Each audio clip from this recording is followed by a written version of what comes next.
Hi, welcome to Hobby Envoy. Shaved Cole here, and this is part one of a two-part series wherein we're going to make a Dungeons & Dragons character and then paint said character in miniature form. This is part one, the making of the character, and to do this, we're going to be using the 2nd edition Advanced Dungeons & Dragons rules. This is for no other reason than this was my first edition of the game that I played, and it's been on my mind recently. Now, I realize a video just creating a character on paper is fairly niche and largely an exercise in self-gratification on my part. So if you're just interested in the painting of the miniature, go ahead and skip to that video. It should be uploaded at the same time as this one. And for those of you who are left, let's get into it. So to start, we got our 2nd edition player's handbook, some dice that'll help us later, blank character sheet, some scratch paper, and a pencil. Now, I'm going to be doing some jump cuts back and forth because the old player's handbooks aren't as cleanly organized as modern TTRPGs, and I actually enjoy the charm of having to flip back and forth through a tome, almost like I'm Gandalf in the catacombs underneath Minas Tirith looking through old documents for forgotten knowledge, but I also understand that that doesn't make for entertaining watching. So the first place you begin with creating a Dungeons & Dragons character is, of course, generating your ability scores. Now, in 2nd edition, it provides for 6 different ways to roll your character. The default way it prescribes is you would take 3 6-sided dice, roll them, and you slot that into your first ability score slot, which is strength in this case. So if we're to do that method, we would have a strength of 7, which isn't great. The default modern method is actually what it has here as method 5, where you roll 4d6 and drop the lowest. And you do that 6 times and have a pool and assign them as you see fit. Now, I kind of like the method 1 style of doing things where you get what you get as you fill in going down your 6 stats. However, just rolling raw 3d6 is kind of punishing, so I think we're going to merge method 1 and method 5. And we'll do rolling 4d6, dropping 1. But we're going to go straight down the ability score list and see what we get. Because right now, we have no idea what our character is going to be.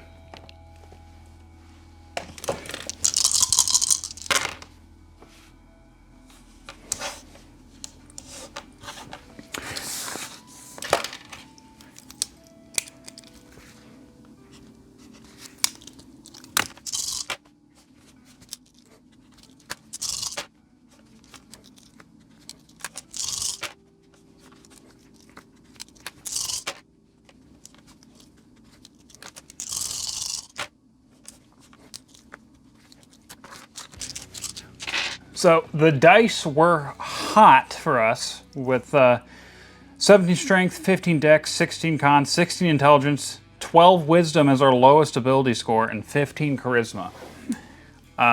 We could go almost anywhere with a stat spread like this. The priest classes might be our weakest choice with a wisdom score at 12, but pretty much anywhere else we might want to go is on the table. We're not going to fill in all the stat adjustments yet because there's going to be one of these, probably some of these stats are going to go up or down depending on what race we choose. Now, I think I already have in mind a dwarf. I'd always, back when we were actually playing 2nd edition, I'd always kind of wanted to make a dwarf, but never got around to it, made other characters when the chance came up. So we will take a look at the races. Okay, Okay, and this is where I'm getting into I was talking about with you're having to parse some sort of esoteric tome. Because unlike in current editions, the races don't have like a nice 2-page spread. Our information on dwarves runs from here to where it says elves. And we've got a number of different abilities that are baked into this line of text. But what we do know from this handy table over here is that dwarves get a benefit of +1 to their constitution, but suffer a -1 to their charisma. So we come here, our constitution is going to become a 17, and our charisma will become 14. And we're just going to flip back real quick and fill out our tables.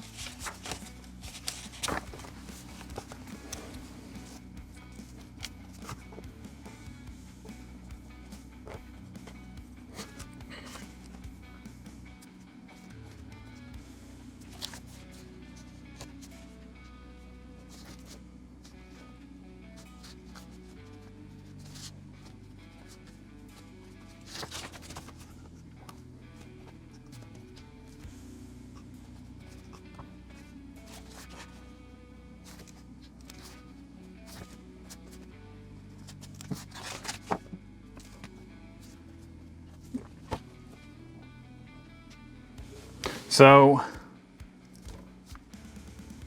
the only reason I left the hit point adjustment blank is the hit point adjustment changes depending on if you're a warrior class or not. So we're going to leave that blank until we decide what classes, or what class we want our dwarf to be. Oh, before we move on to classes, we can decide randomly some details about our dwarf. So our height, differentiate between, so the base is 43 inches with a D10 modifier. So with a 9, he's 52 inches tall. Where do we record this?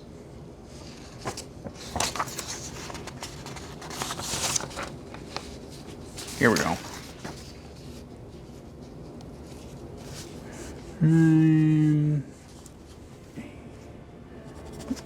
Height 52 inches. I'm not doing the math right now. Weight.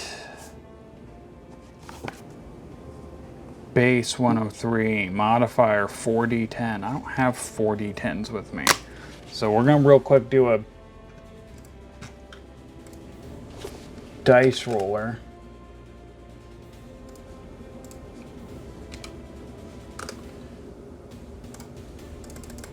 With 4d10. So 18, he weighs 148 pounds.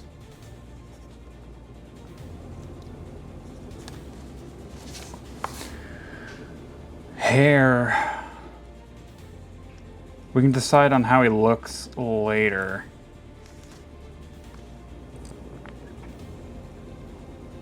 Age. Starting age is 40.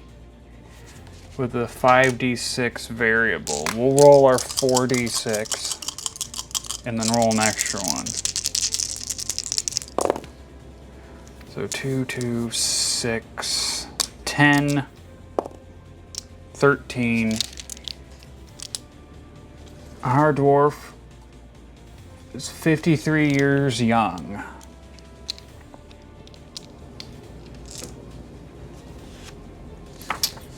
There we go, that's over with.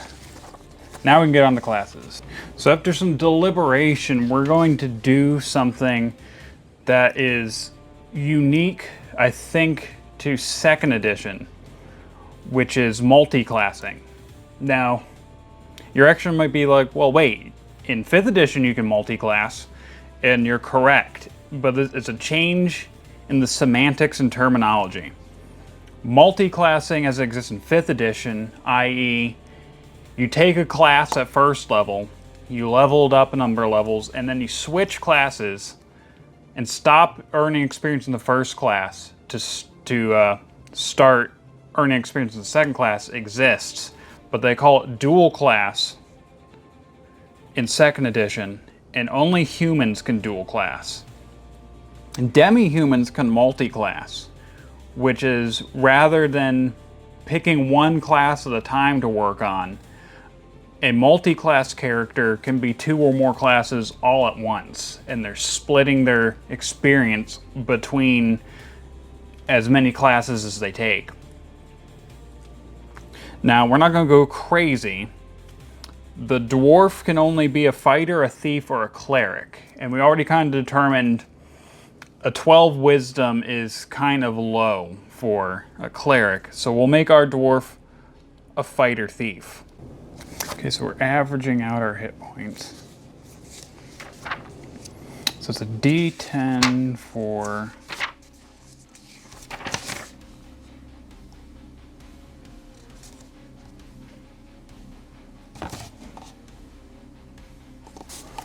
So we roll a D6 and a D10, average them, and that's...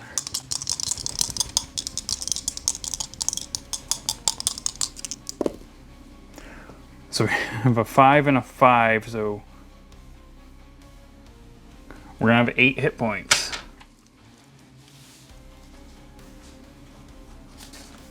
So most of what we're having to figure out here probably is our thieving skills, which we'll record here. And we're going to have to track our base score. We have 60 points to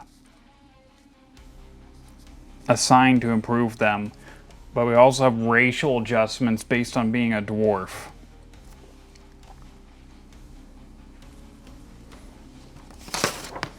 So I'm gonna bring our scratch paper over here.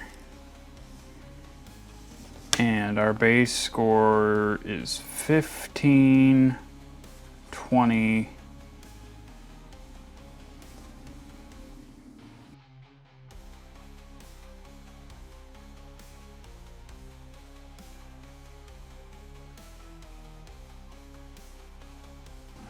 So back when I played 2nd edition, we always used the optional proficiency rules. And because I'm carrying a warrior class, I get 4 weapon proficiencies.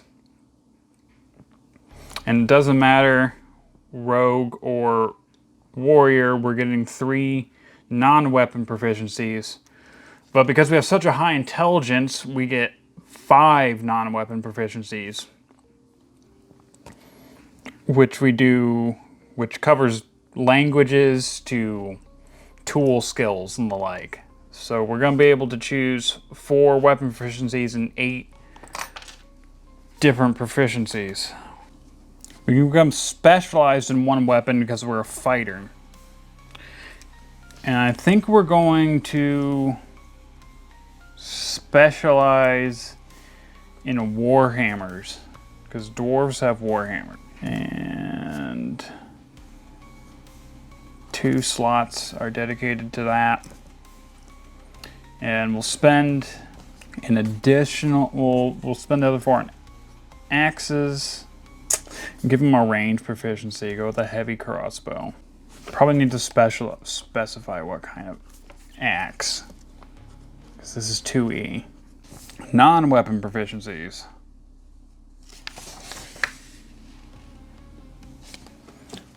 We have a lot. I think we'll make him proficient in a couple languages, so Dwarven for 1. Because it'd be stupid if he didn't know his own language. And Common.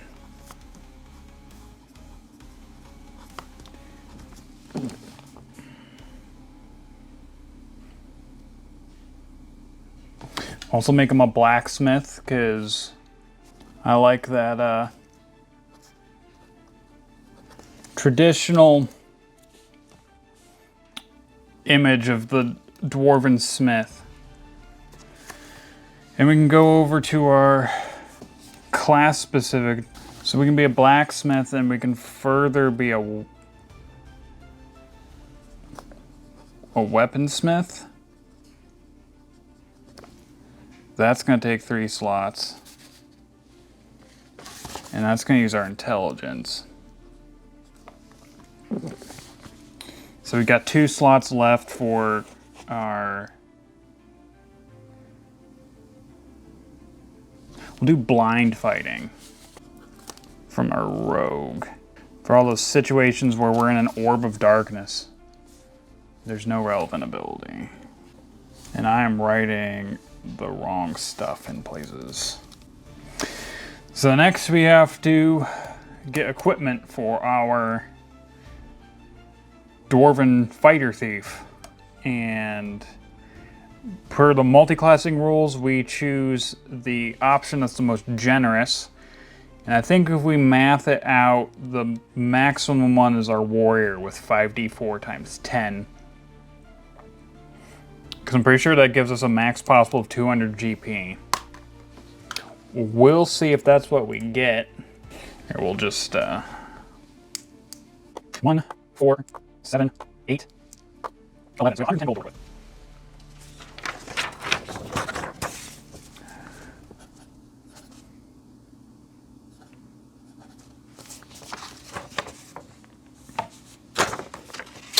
I think that maths out to just about average. But first, we'll cover our essentials. And we're going to want our Warhammer. That's going to cost us 2 gold.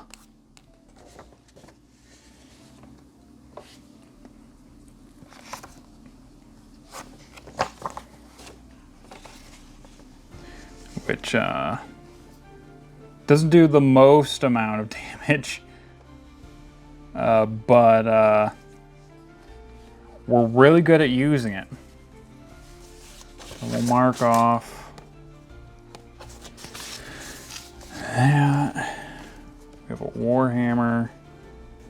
The heavy crossbow is expensive, so we might not buy it. If we've got like money left over at the end from buying other miscellaneous equipment, we'll pick that up.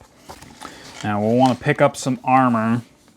Now we could wear all of this, whatever we can afford, with, after buying a battle axe, 103 gold. However, if we want to use our thief skills, which I think we do, the max we can go for is studded leather. So we will nix 20 gold.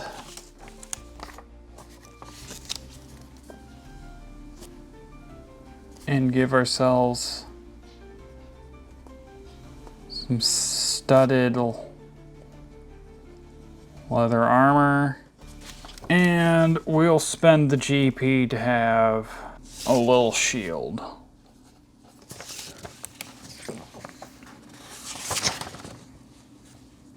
Which we will write back here. If I can spell shield correctly.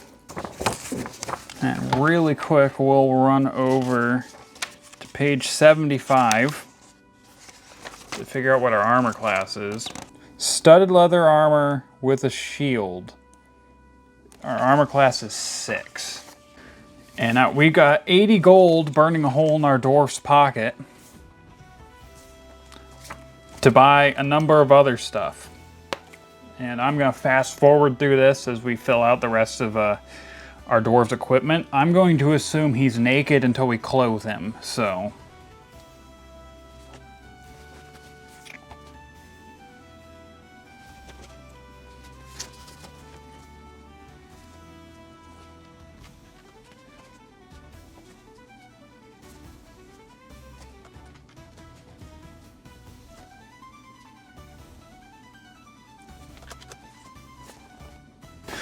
Alright, now we have our provisions for all of our equipment that we might want to drag around with us. We have 6 gold and 5 silver left over, so not enough for that crossbow.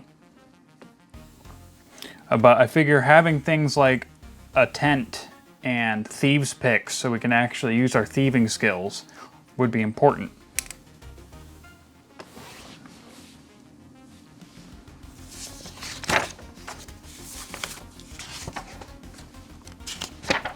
So go on from equipment. We don't care about magic.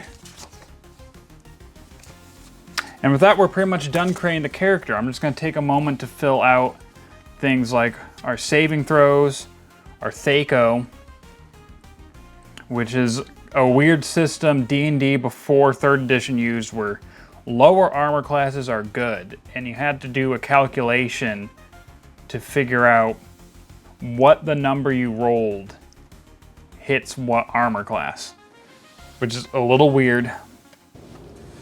And to complete the rest of this, the character name and some other background details, we're going to take it back to the desk.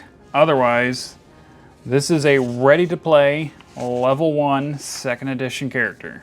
And now, after about an hour of page flipping, die rolling, number crunching, and cross-checking, we have our Dwarven Fighter Thief, who I've named Nedrick Blackmace. Now, we're still not quite done. As of right now, Nedrick isn't quite a character, but more of just a bag of stats with a name applied to it. There's one last thing we have to do to bring a character to life. Nedrick needs a backstory. Now, I've been known by those who've had me as a player to go absolutely overboard with my backstory creation, writing multi-page treatises with every detail covered. Now, on self-reflection, this is because I'm a crazy person, and none of that's actually necessary.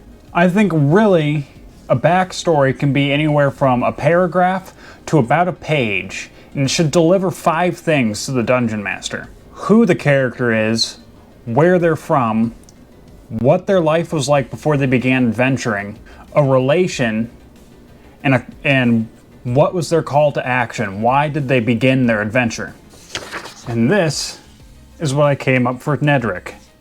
It reads as follows. Nedrick Blackmace of Mithril Hall was a black sheep of his family. His father was a weaponsmith, his mother a leather worker, and his brother, Godric, a fighting cleric of the Hammers of Moradin. Nedrick, by contrast, lived off of the straight and narrow.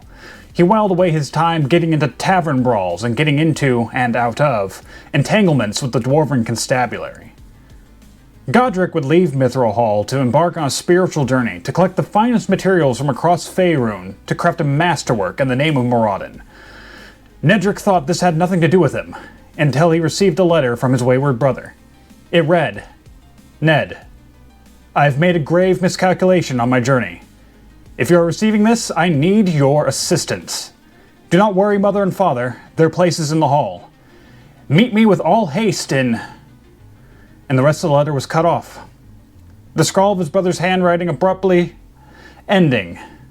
Undaunted, Nedrick would set off from Mithril Hall to search, though without direction, for his kin who had called for him. And there we have it, a completed character.